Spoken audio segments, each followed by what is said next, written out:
Ọba Elédùmarè, Elédùmarè ọwọ́ má ṣe gbé aṣáájú ayé.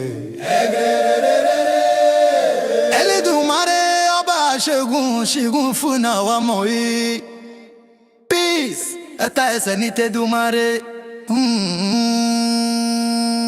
Ìmúlẹ̀ ọba ògo, tẹ́ni ìmúlẹ̀ sí jíjẹ́ nọ́ọ̀sì Yorùbá people of Democratic Republic of the Yoruba.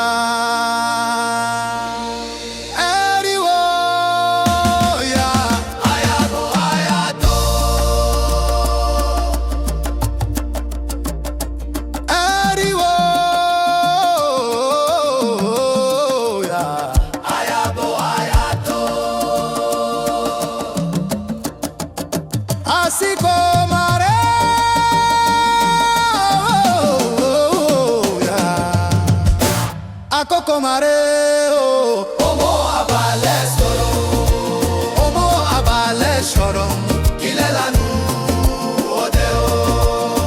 Akoko mareo,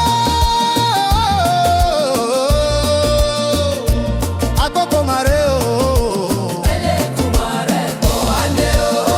Akota ayayo, ege wa nija o. Ashida ege wa nija o.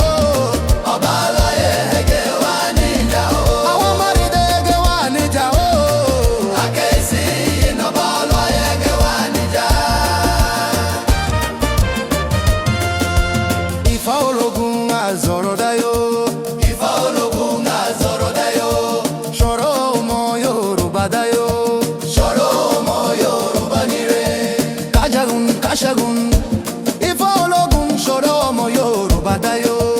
Èjì Ògèbè wá o, Èjì Ògèbè wá o, Èjì Ògèbè EY Peace, Èjì Ògèbè wá o. Erise, Erise, Erise, Erise, Erise, Erise. Ọbàtálá, Ọbàtásà, ọba takuntakun lóde-ròde, onínú funfun aláyà funfun, máa jẹ́ kí ọ̀tá tayẹ̀ jẹ sí. Àjọ ọkùn fún ọmọ aládé, ọmọ aládé lẹ́dìdé. Ẹ jẹ́ kí agbára wà ló ọmọ mi sí náà ti ọ̀tá inú ilé. Àwọn márìdì dàdé wá níjà. Òtíà ọmọ adé. Democratic Republic of the Yoruba.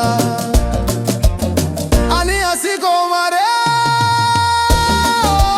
mareo, akoko mareo. Omo alade edide, omo alade edide. Akinkonju omo alade edide ki aparabo aminji denusi Yoruba people security. EY Peace. Eyin akinkonju omo Yoruba.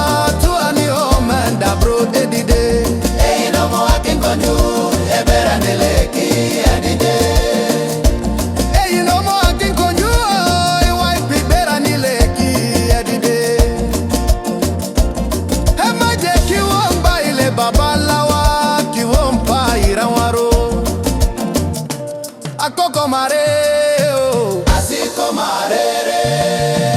Akoko mareo, wani bera nile ki edide. Omo alade, Nigeria nilade. Alale Yoruba kesino edide. Alale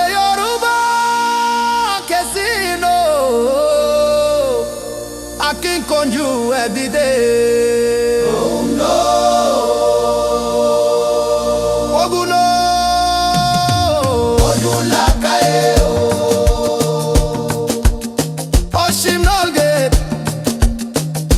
Olominile feje diwege. Aje ọ̀tá ilge Yorùbá ní kò fi